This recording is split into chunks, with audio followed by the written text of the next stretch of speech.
पर बापू, अभी तो मेरी उम्र पढ़ाई लिखाई की है। मुझे पढ़ लिख कर डॉक्टर बनना है। पढ़ाई पढ़ाई पढ़ाई, आज तेरी इन किताबों का काम तमाम करके ही छोड़ूंगा। ये ले। नहीं बापू, मत फाड़ो, मत फाड़ो। चोरी। बापू, ये तुमने क्या किया? तुमने मेरी इन किताबों को ही नहीं, मेरी किस्मत को फाड़ दिया।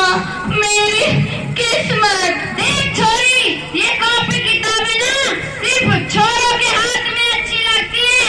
छोरियों के हाथ में सिर्फ मेहंदी अच्छी लगती है, मेहंदी। पर बापू, मैं लड़की हुई तो क्या हुआ? लड़का और लड़की तो हमारी दोनों आंखों के समान होते हैं। चुप कर नंदी, और यह एहसान मान कि तू अभी तक जिंदा है, वरना वहीं पर तुझे दबा दबा कर मार दिया होता तो तेरी बकबक न सुननी पड़ती आज। पर बापू, मुझे चूल्हा जलाना अच्छा ना लगे। देख आनंदी, जितना जल्दी हो चूल्हा जलाना सीख ले, उतना अच्छा होगा तेरे लिए। और तेरा ब्याह होगा, वो भी कल के कल। अपना जीवन है तुम्हारी ये कहानी। आंखों में है दूध, आंचल में है दूध और आंखों में है पानी। मेरी बेटी मुझे माफ कर दे, मेरी बापू की जिद के आगे मेरी एक ना चली। मेरी बेटी मुझे माफ कर दे। इस प्रकार आनंद मात्र 9 वर्ष की आनंदी का विवाह गोपाल राव जोशी से हो गया। और बाल विवाह एक सामाजिक कृति है और इस कुप्रथा का शिकार होना पड़ा आनंदी को।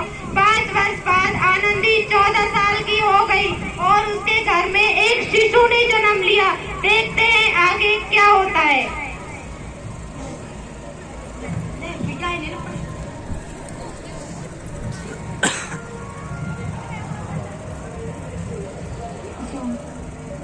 देखिए ना, इसे क्या हुआ है? इसका माथा तो अंगारों की तरह तप रहा है और इसे तो बहुत तेज बुखार है। आप भी ना कुछ भी बोलते हैं। लाइए, दीजिए मुझे। माधव माधव, बेटा बोले नीचे से। जल्दी से वैद्य जी को बुला के लाओ। जी अभी बुला के लाता हूँ। ये तुम क्या कर रही हो आनंदी? भगवान की विभूति लगा रही हूँ। बस करो आनंदी, ये सब अंधविश्वास है। नहीं, आप विश्वास तो कीजिए। भगवान की कृपा से इसका माथा ठंडा हो रहा है ना बेटा? आंखें खोलो बेटा, तुम्हें तुम्हारी माँ बुला रही है। आंखें खोलो। आनंदी, अब हमारा बेटा कभी आंखें नहीं खोलेगा। नहीं, मुझसे मेरे बेटे को कोई नहीं छीन सकता। पागल मत बनो आनंदी। माधव माधव, आनंदी बंद करो ये पागलपन। भगवान ने मुझसे मेरा बच्चा छीन लिया। भगवान ने नहीं, तुम्हारी अशिक्षा व अंधविश्वास ने हमारा बच्चा छीना है। अगर तुम पढ़ी लिखी होती तो आज हमारा बच्चा जिंदा होता। आनंदी, तुम अनपढ़ थी, अनपढ़। अनपढ़ नहीं रहूंगी मैं अनपढ़, ताकि कल को किसी और आनंदी को इलाज के अभाव में आकर अपना बच्चा ना खोना पड़े। शाबाश आनंदी, शाबाश। यही तुम्हारे अपराध के लिए प्रायश्चित है।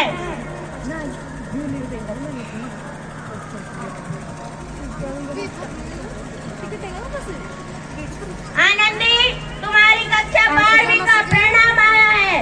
तुमने प्रथम स्थान प्राप्त किया है।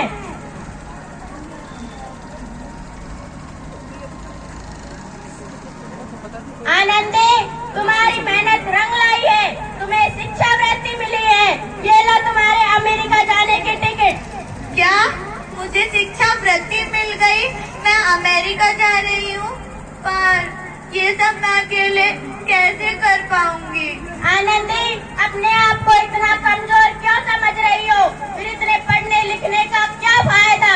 तुम अभी गंवार की हो। गंवार नहीं हूँ अब मैं गंवार। इस प्रकार आनंदी 7 अप्रैल 1883 को अमेरिका में पेंसिल्वेनिया रवाना हुई और 3 साल बाद उन्होंने अमेरिका में डॉक्टर ऑफ मेडिसिन की उपाधि प्राप्त कर ली। इधर आनंदी के पिताजी की तबीयत बहुत खराब है। देखते हैं आगे क्या होता है। लगता है मेरे जाने का समय आ गया है। अब मैं नहीं बचूंगा।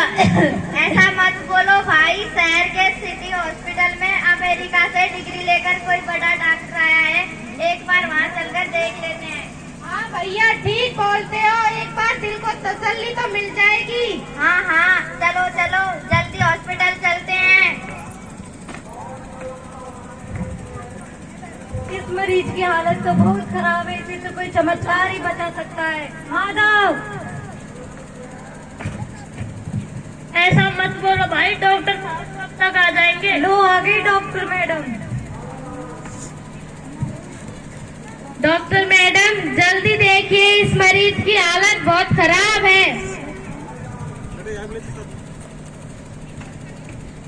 इसका तो ब्लड प्रेशर बढ़ गया है।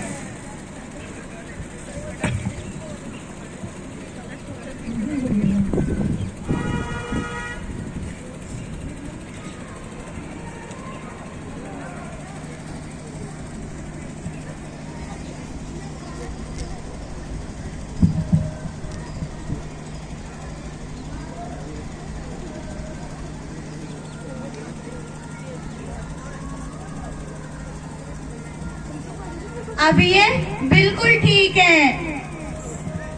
मेरी जान बच गई, मुझे बचा लिया डॉक्टर साहब ने। मौत के मुंह से बचाया है डॉक्टर मैडम ने तुम्हें। मुझे मिलना है डॉक्टर साहब से। डॉक्टर साहब नहीं, डॉक्टर मैडम बोलो, डॉक्टर मैडम, क्योंकि उन्होंने तुम्हें जीवन दान दिया है। मुझे मिलना है डॉक्टर साहब से। लो आ गई डॉक्टर मैडम।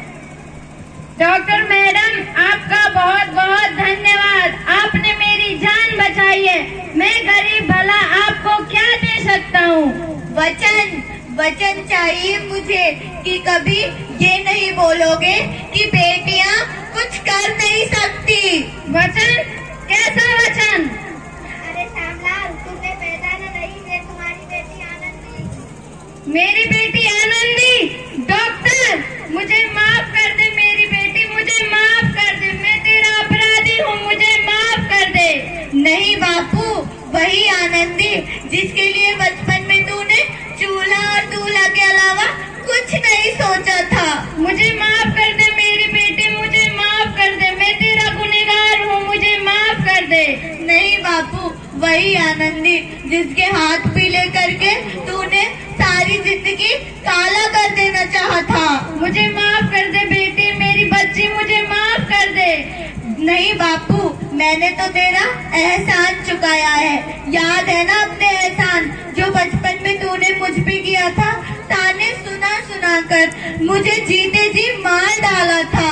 मैं तुझ जैसी बेटी का एहसान मानता हूँ, जिसने सारी जिंदगी मुझसे कुछ न मांगा तो सिर्फ बराबरी का दर्जा मांगा। मुझे माफ कर दे बेटी, मुझे माफ कर दे। अपने बापू को माफ नहीं करेगी आनंदी, अपने बापू को माफ कर दो। अगर सुबह का भूला अगर शाम को वापस घर आ जाए तो उसे भी भूला नहीं कहते। अपने बापू को माफ कर दो आनंदी। बापू, आनंदी, नजदीक रखो, नजदीक, बिल्कुल नजदीक। इस प्रकार आनंदी ने अपने अटूट इरादे और पूरे विश्वास से न केवल भारत की पहली महिला डॉक्टर बनी और उन्होंने उन लड़कियों के लिए सुनहरे रास्ते बना दिए जो जीवन में कुछ बनना चाहती थी। धन्यवाद।